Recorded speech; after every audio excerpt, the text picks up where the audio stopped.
Hello दोस्तों, crazy study में आपका स्वागत है। आज हम लोग बात करेंगे भौतिक भारत के भौतिक स्वरूप के बारे में, जो एनसीईआरटी पर आधारित ऑब्जेक्टिव क्वेश्चन को देखेंगे महेश कुमार वर्णवाल के बुक से। चलिए देखते हैं, भारत में पश्चिम तट के उत्तरी भाग को क्या कहते हैं? कोंकण तट, कोरोमंडल तट, मालाबार तट, उत्तरी सरकार। इसका सही आंसर हो जाएगा कोंकण तट। क्या हो जाएगा सही आंसर? कोंकण तट।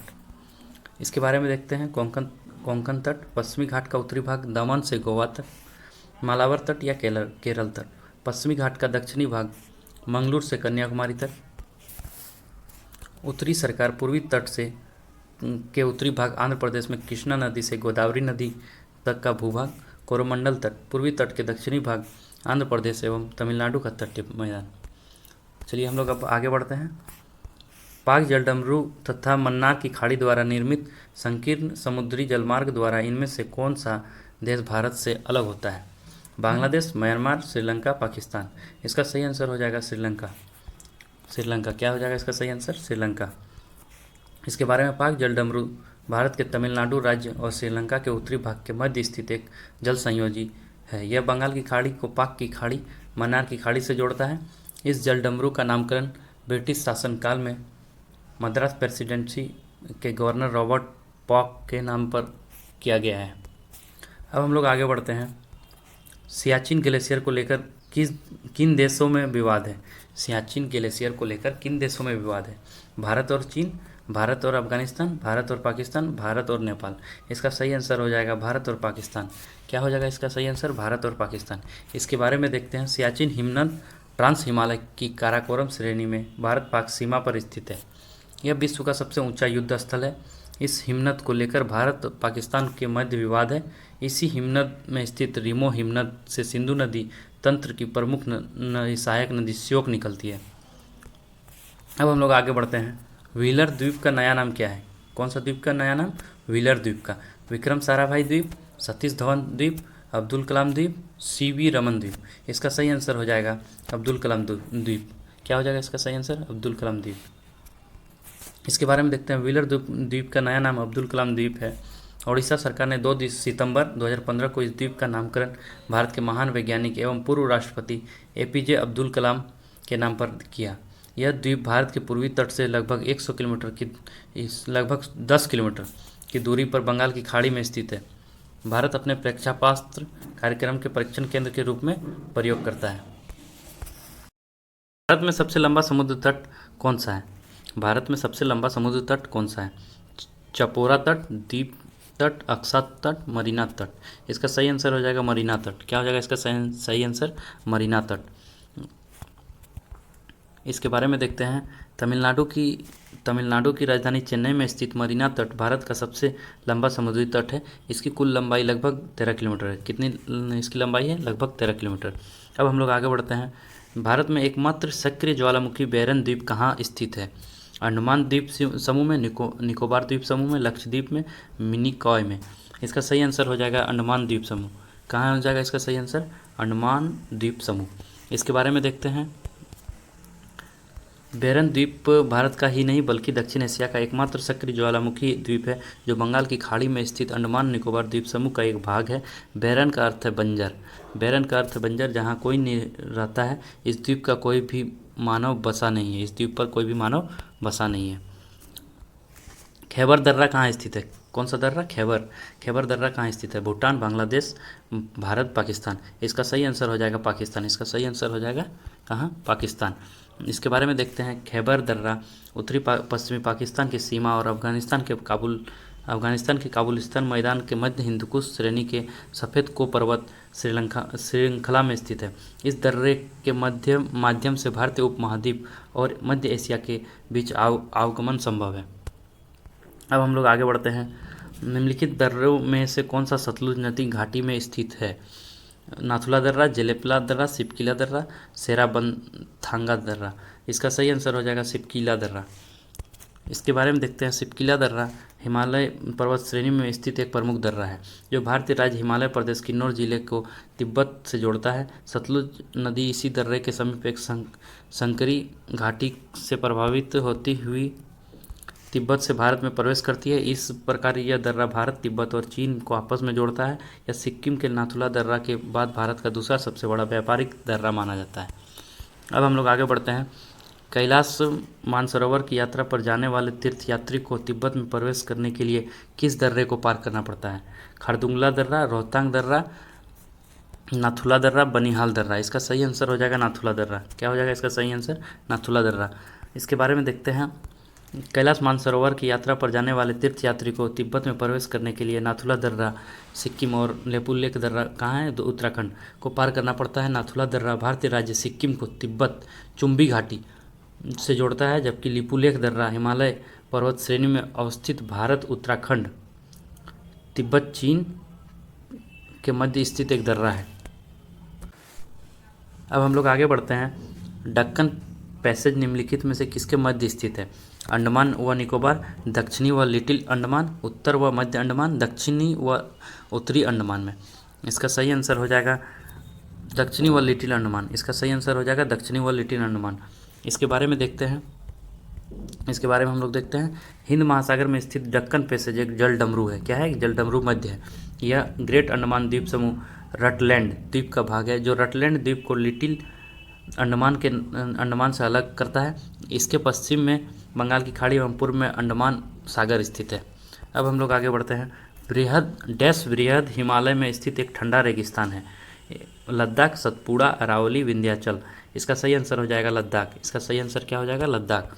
इसके बारे में देखते हैं। लद्दाख बृहद हिमालय में स्थित एक ठंडा रेगिस्तान है। भारत में सबसे कम वर्षा यहीं होती है। क्षेत्रफल के अनुसार भारत का सबसे बड़ा राष्ट्रीय उद्यान हेमिस नेशनल पार्क इसी रेगिस्तान में स्थित है। हेमिस लद्दाख में स्थित है। माउंट एवरेस्ट नाम किसके नाम पर रखा गया है? इंग्लैंड के सम्राट के नाम पर, शिखर पर चढ़ने वाले पहले पर्वतारोही के नाम पर, भारत के महासर्वेक्षक के नाम पर, भारत के वासराय के नाम पर। इसका सही आंसर हो जाएगा भारत के महासर्वेक्षक के नाम पर। माउंट एवरेस्ट का नाम रखा गया है भारत के महासर्वेक्षक के नाम पर रखा गया है। इसके बारे में देखते हैं। सर जॉर्ज एवरेस्ट के नाम पर इस पर्वत का नाम माउंट एवरेस्ट रखा गया था। वे ब्रिटिश भूगोलवेत्ता तथा महासर्वेक्षक थे। 1865 ईस्वी में उन्हीं के नाम पर माउंट एवरेस्ट का नामांकन किया गया था। अब हम लोग आगे बढ़ते हैं। साल्टोरा पर्वतमाला कहाँ स्थित है? कौन सा पर्वतमाला? साल्टोरा लद्दाख में, काराकोरम पर्वतमाला के एक अंग के रूप में, विंध्याचल में, पश्चिमी घाटों के एक अंग के रूप में। इसका सही आंसर हो जाएगा काराकोरम पर्वतमाला के एक अंग के रूप में। इसका सही आंसर क्या हो जाएगा? काराकोरम पर्वतमाला के एक अंग के रूप में। इसके बारे में अब हम लोग देखते हैं। साल्टोरा पर्वतमाला पाक अधिकृत कश्मीर यानी पीओके के गिलगिट बल्तिस्तान क्षेत्र की स्थित सीमा पर, जो सियाचिन ग्लेशियर के दक्षिण पश्चिम में ट्रांस हिमालय की काराकोरम श्रेणी में स्थित है, इसलिए इसे काराकोरम के हृदय स्थल के भी नाम से जाना जाता है। अब हम लोग आगे बढ़ते हैं। निम्नलिखित में कौन सी पर्वत श्रेणी भारत में सबसे पुरानी है? हिमालय, विंध्याचल, अरावली, सहारदी। इसका सही आंसर हो जाएगा अरावली। इसका सही आंसर क्या हो जाएगा? अरावली। और इसके बारे में देखते हैं। अरावली पर्वत श्रेणी भारत की सबसे प्राचीन पर्वत श्रेणी है, जिसका निर्माण प्री कैम्ब्रियन काल में हुआ है। यह श्रेणी औसत रूप से 300 से 800 मीटर तक ऊंची है। इसकी सर्वोच्च चोटी माउंट आबू के समीप स्थित गुरु शिखर 1722 मीटर है। यह पर्वत श्रेणी दक्षिण पश्चिम में अहमदाबाद, गुजरात से लेकर उत्तरी पूर्व में दिल्ली तक लगभग 800 किलोमीटर की लंबाई में विस्तृत है। दिल्ली में रायसीन पहाड़ी, जिस पर राष्ट्रपति भवन स्थित है, इसी पर्वत श्रेणी का विस्तार है। अब हम लोग आगे बढ़ते हैं। नागा खासी और गारो पहाड़ी स्थित है पूर्वांचल पर्वतमाला में, काराकोरम पर्वतमाला में, जास्कर पर्वतमाला में, हिमालय पर्वतमाला में। इसका सही आंसर हो जाएगा पूर्वांचल पर्वतमाला में। इसका सही आंसर क्या हो जाएगा? पूर्वांचल पर्वतमाला में। इसके बारे में हम लोग देखते हैं। लद्दाख और काराकोरम श्रेणी के समान पूर्वांचल श्रेणी भारत के उत्तर पूर्व क्षेत्र में हिमालय पर्वत श्रेणी का ही विस्तार है। इस श्रेणी के अंतर्गत नागा, खासी, गारो पहाड़ियाँ सम्मिलित हैं। अब हम लोग आगे बढ़ते हैं। कौन सी पर्वत श्रेणी भारत में स्थित है? काइनोमाया, सुलेमान, साल्ट रेंज, पीर पंजाल। ये इसका सही आंसर हो जाएगा पीर पंजाल। इसका सही आंसर क्या हो जाएगा? पीर पंजाल। इसके बारे में देखते हैं। पीर पंजाल हिमालय पर्वत श्रेणी का एक ही भाग है, जो भारत के हिमाचल प्रदेश, जम्मू कश्मीर, पाक अधिकृत कश्मीर यानी पीओके में विस्तृत है। यह निम्न हिमालय की सर्वोच्च पर्वत श्रेणी है, जबकि कानयोमा Myanmar, Salt Range Pakistan, Sulaiman Pakistan और अफगानिस्तान में स्थित है। अब हम लोग आगे बढ़ते हैं। मेघालय पर्वत किस राज्य में स्थित है? इस उत्तर प्रदेश, राजस्थान, बिहार, छत्तीसगढ़। इसका सही आंसर हो जाएगा छत्तीसगढ़। इसका सही आंसर क्या हो जाएगा? छत्तीसगढ़। इसके बारे में देखते हैं। मेघालय पर्वतमाला छत्तीसगढ़ राज्य में स्थित है। इस पर्वत श्रेणी का सर्वोच्च शिखर अमरकंटक 1036 मीटर है। सोन, नर्मदा व महानदी नदियों का उद्गम अमरकंटक पहाड़ी से ही होता है। सोन गंगा की प्रमुख सहायक नदी है। अब हम लोग आगे बढ़ते हैं। नल्ला मल्ला की पहाड़ियाँ किस राज्य में स्थित है? उड़ीसा, मेघालय, आंध्र प्रदेश, गुजरात। इसका सही आंसर हो जाएगा आंध्र प्रदेश। इसका सही आंसर क्या हो जाएगा? आंध्र प्रदेश। इसके बारे में हम लोग देखते हैं। नल्ला मल्ला की पहाड़ियाँ पूर्वी घाटी की नीलगिरी पहाड़ियों का पूर्वी विस्तार है, जो आंध्र प्रदेश कुर्नूल, नेल्लोर, गुंटूर, प्रकाशम, कुडुप्पा, चित्तूर एवं तेलंगाना महबूब नगर, नलकोंडा राज्यों में विस्तृत है। भोरानी कोडा 3048 फीट नल्ला मल्ला पहाड़ी का सबसे ऊंचा शिखर है। अब हम लोग आगे बढ़ते हैं। आंध्र प्रदेश और तमिलनाडु के तटीय भूभाग को क्या कहते हैं? कोंकण तट, कोरोमंडल तट, पूर्वी तट, मालाबार तट। इसका सही आंसर हो जाएगा कोरोमंडल तट। अब इसके बारे में हम लोग देखते हैं। भारत के पूर्वी घाट का दक्षिणी भाग दक्षिण आंध्र प्रदेश एवं तमिलनाडु का तटीय भाग कोरोमंडल तट कहलाता है। इस सघन तटीय क्षेत्र के 3 उप विभाग किए जा सकते हैं: उत्कल का मैदान, आंध्र तटीय मैदान, तमिलनाडु का मैदान। अब हम लोग आगे बढ़ते हैं। विश्व में दूसरा सबसे ऊंचा पर्वत शिखर निम्नलिखित में से कौन सा है? Dhaulagiri, Kanchenjunga, केटू, Godwin Austen, Nanda Devi. इसका सही आंसर हो जाएगा केटू। क्या हो जाएगा इसका सही आंसर? केटू। इसके बारे में देखते हैं। विश्व का दूसरा सबसे ऊंचा पर्वत शिखर केटू काराकोरम पर्वत श्रेणी में स्थित है, जिसे गॉडविन ऑस्टिन भी कहा जाता है। यह पश्चिमी हिमालय एवं भारत की सर्वोच्च चोटी 8611 मीटर है। इसकी ऊंचाई कितनी है? लगभग 8611 मीटर। अब हम लोग आगे बढ़ते हैं। मांजुली विश्व का सबसे बड़ा नदीय द्वीप किस राज्य में स्थित है? अरुणाचल प्रदेश, असम, त्रिपुरा, आंध्र प्रदेश। इसका सही आंसर हो जाएगा असम। इसका सही आंसर क्या हो जाएगा? असम। अब हम लोग इसके बारे में देखते हैं। मांजुली द्वीप विश्व का सबसे बड़ा नदीय द्वीप है, जो असम राज्य में ब्रह्मपुत्र नदी के मध्य में स्थित है। इस द्वीप का कुल क्षेत्रफल 1250 वर्ग किलोमीटर है। यहीं पर ब्रह्मपुत्र नदी सुबनसिरी नदी से मिलती है। माजुली आर्द्र भूमि की श्रेणी में शामिल पारिस्थितिकी हॉटस्पॉट है। अब हम लोग आगे बढ़ते हैं। सर क्रीक कहाँ स्थित है? गुजरात के साथ लगने वाले भारत पाकिस्तान सीमा पर, लद्दाख स्थित भारत पाकिस्तान सीमा पर, उत्तर पूर्व में स्थित भारत चीन सीमा पर, भारत म्यांमार सीमा पर। इसका सही आंसर हो जाएगा गुजरात के साथ लगने वाले भारत पाक सीमा पर। इसका सही आंसर क्या हो जाएगा? गुजरात के साथ लगने वाले भारत पाक सीमा पर। इसके बारे में देखते हैं। सर क्रीक जो कि गुजरात में है, भारत पाकिस्तान के मध्य सीमा पर स्थित एक दलदलीय क्षेत्र है जो अरब सागर से जुड़ा है। यह भारत राज्य गुजरात को पाकिस्तान के सिंध प्रांत से अलग करता है। ज्वार भाटा की अधिक आवृत्ति तथा इसके प्रभाव से यह भूभाग जलमग्न रहता है। अब हम लोग आगे बढ़ते हैं। देखते हैं। आरा कान योमा हिमालय का पूर्वी विस्तार है जो स्थित है बलूचिस्तान में, म्यांमार में, नेपाल में, कश्मीर में। इसका सही आंसर हो जाएगा म्यांमार में। इसका सही आंसर क्या हो जाएगा? म्यांमार में। अब हम लोग इसके बारे में देखते हैं। आरा कानयोमा पर्वत श्रेणी हिमालय पर्वत श्रेणी का ही पूर्वी विस्तार है, जो पश्चिमी म्यांमार के राखाइन तटवर्ती राज्य और इरावदी नदी बेसिन के मध्य स्थित है, इसलिए इसे राखाइन पर्वत श्रेणी के नाम से जाना जाता है। इस श्रेणी का कुछ भाग भारत राज्य असम, नागालैंड एवं मिजोरम में विस्तृत है। इस प्रकार यह पर्वत श्रेणी भारत और म्यांमार के मध्य प्राकृतिक सीमा निर्धारित करती है। कौन सा सीमा निर्धारित करती है? प्राकृतिक सीमा। अब हम लोग आगे बढ़ते हैं। निम्न हिमालय और डैश के बीच में स्थित लंबवत घाटी को दून के नाम से जाना जाता है। हिमाद्री, हिमाचल, शिवालिक, तिब्बत। इसका सही आंसर हो जाएगा शिवालिक। इसका सही आंसर क्या हो जाएगा? शिवालिक। निम्न हिमालय के दक्षिणी ढाल तथा शिवालिक श्रेणी के उत्तरी ढाल के मध्य में अनेक चौरस तल वाली लंबवत घाटियाँ, कोनधारी वन तथा अनेक छोटे छोटे घास के मैदान पाए जाते हैं, जिन्हें पश्चिम में दून, पूर्व में दुआर तथा उत्तराखंड में विग्याल या पयार अन्य नाम से भी जाना जाता है। देहरादून एवं हरिद्वार इसी का उदाहरण है। अब हम लोग आगे बढ़ते हैं। अरब सागर के द्वीपों में किस भाग को मिनिकॉय द्वीप के नाम से जाना जाता है? उत्तरी, पूर्वी, दक्षिणी, पश्चिमी। इसका सही आंसर हो जाएगा दक्षिणी। इसका सही आंसर क्या हो जाएगा? दक्षिणी। इसके बारे में देखते हैं।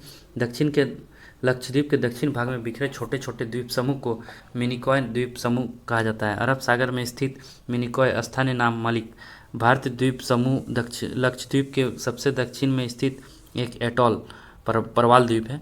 यहाँ मौसम वेधशाला एवं प्रकाश स्तंभ स्थित है। अब हम लोग आगे बढ़ते हैं। डैश के बाद हिमालय दक्षिण की ओर एक तीव्र मोड़ बनाते हुए भारत की पूर्वी सीमा के साथ फैल जाते हैं। जोजिला दर्रा, दिहांग महाखंड, भूटान सीमा, नेपाल सीमा। इसका सही आंसर हो जाएगा दिहांग महाखंड। दिहांग महाखंड दिहांग महाखंड के बाद हिमालय पर्वत श्रेणी दक्षिण की ओर एक तीव्र मोड़ बनाते हुए भारत की पूर्वी सीमा के साथ फैल जाती है, जहां इसे मिजो, मिरी, मिसमी, डफला, पूर्वांचल आदि पहाड़ियों के नाम से जाना जाता है। अब हम लोग आगे बढ़ते हैं। देखते हैं निम्नलिखित में से वे पहाड़ी कौन सी है जो पूर्वी और पश्चिमी घाटों को जोड़ती है? सतपुड़ा, विंध्य, नीलगिरी, अरावली। इसका सही आंसर हो जाएगा नीलगिरी। इसका सही आंसर क्या हो जाएगा?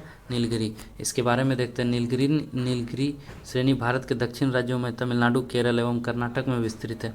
जो पश्चिमी घाट पर्वत श्रेणी का विस्तार है। पूर्वी तट एवं पश्चिमी घाट यहीं पर मिलते हैं। इसी श्रेणी की सबसे ऊंची चोटी दोदा बेटा 2637 मीटर तमिलनाडु राज्य में स्थित है। इसकी हाइट कितनी है? 2637 मीटर। अब हम लोग आगे बढ़ते हैं। देखते हैं सतलुज तथा काली नदियों के बीच स्थित हिमालय का भाग डैश के नाम से जाना जाता है? पंजाब हिमालय, नेपाल हिमालय, कुमायूं हिमालय, असम हिमालय। इसका सही आंसर हो जाएगा कुमायूं हिमालय। कौन सा? कुमायूं हिमालय।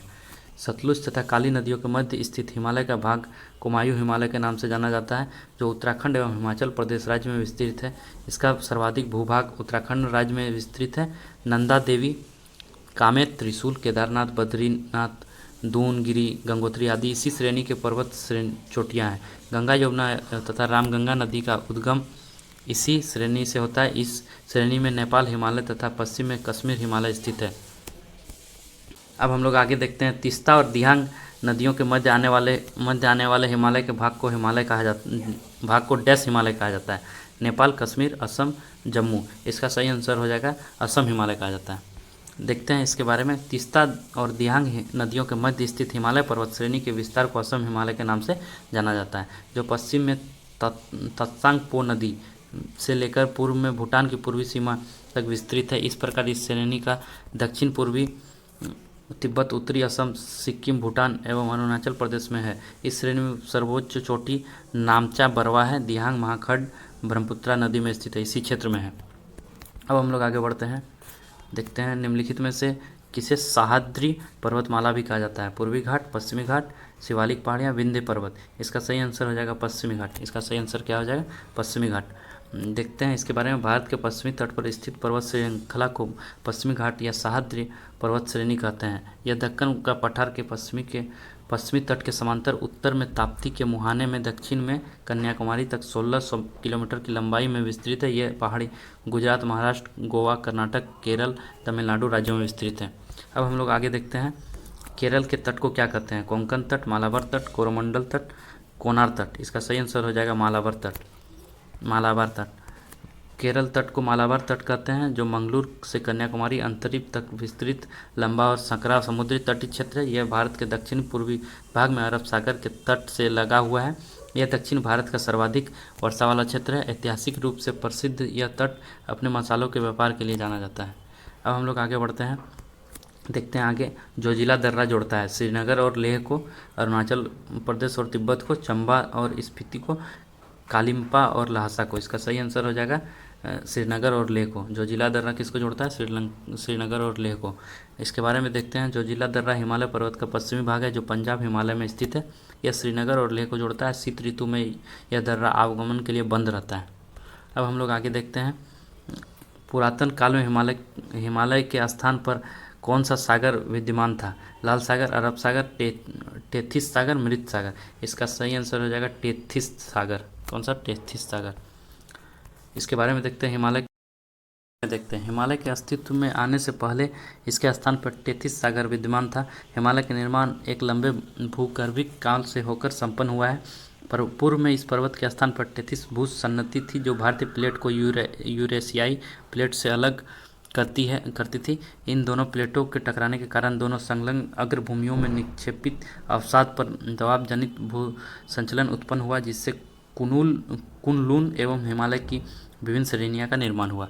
अब हम लोग आगे देखते हैं कुल्लू घाटी किसके मध्य स्थित है? लद्दाख और पीर पंजाल, रंजोती और नागडिब्बा, महान हिमालय, शिवलिक, धौलाधर और पीर पंजाल। इसका सही आंसर हो जाएगा लद्दाख और पीर पंजाल। इसके बारे में देखते हैं। भारत में कुल्लू घाटी लद्दाख पर्वत श्रेणी और पीर पंजाल श्रेणी के मध्य स्थित है। यह हिमाचल प्रदेश का एक जिला है जो व्यास नदी घाटी में स्थित है। यह घाटी सेब उत्पादन के लिए सबसे प्रसिद्ध है। अब हम लोग आगे देखते हैं अंडमान और निकोबार द्वीप समूह में सबसे ऊंची चोटी कौन सी है? माउंट कोया, mount देओलो, mount sandal, mount Thuillier. इसका सही आंसर हो जाएगा माउंट सेडल। इसके बारे में देखते हैं सेडल चोटी यानी पीक, चोटी मतलब पीक, उत्तरी अंडमान द्वीप में स्थित है जो अंडमान और निकोबार द्वीप समूह की सबसे ऊंची चोटी है। इसकी कुल लंबाई 732 मीटर है। यह सेडल पीक राष्ट्रीय उद्यान द्वारा घिरा हुआ है। सेडल चोटी के ढलानों से ही कल्पोंग नदी का उद्गम होता है। अब हम लोग आगे बढ़ते हैं, देखते हैं पूर्वी हिमालय की तुलना में वृक्ष रेखा का ऊंचाई मान पश्चिम हिमालय में होता है अधिक, कम, वैसा ही, असंबंधित, परिवर्ती। इसका सही आंसर हो जाएगा कम। इसका सही आंसर हो जाएगा क्या? कम। इसके बारे में देखते हैं वह सीमा रेखा जिसके आगे या ऊपर इसके बारे में देखते हैं वह सीमा रेखा जिसके आगे या ऊपर वृक्ष नहीं उगते वृक्ष रेखा कहलाती है। वह वर्षा की अधिकता व ढलान के कारण पूर्वी तथा मध्य हिमालय में ट्री लाइन का मान 3600 से 3800 मीटर तक है, जबकि पश्चिम तथा उत्तरी पश्चिम हिमालय क्षेत्र में वृक्ष रेखा का मान 3300 से 3600 मीटर रहता है। अतः पूर्वी हिमालय की तुलना में पश्चिमी हिमालय में प्राकृतिक वृक्ष रेखा का ऊंचाई मान कम होता है। अब हम लोग आगे देखते हैं और निम्नलिखित में अक्साई चीन का भाग्य है। काराकोरम श्रेणी, कश्मीर घाटी, शिवालिक श्रेणी, लद्दाख पठार। इसका सही आंसर हो जाएगा लद्दाख पठार। इसके बारे में देखते हैं भारत चीन एवं पाकिस्तान की सीमाओं के सम्मिलित स्थल पर अक्साई चीन अवस्थित है। वर्ष 1962 में भारत चीन युद्ध के दौरान इस भूभाग पर अक्साई चीन ने अधिकार कर लिया। तभी से यह दोनों देशों के मध्य सीमा विवाद का क्षेत्र है। अक्साई चीन क्षेत्र में ही लद्दाख पठार भी अवस्थित है। Thank you. पसंद आए तो लाइक सब्सक्राइब करें। Thank you.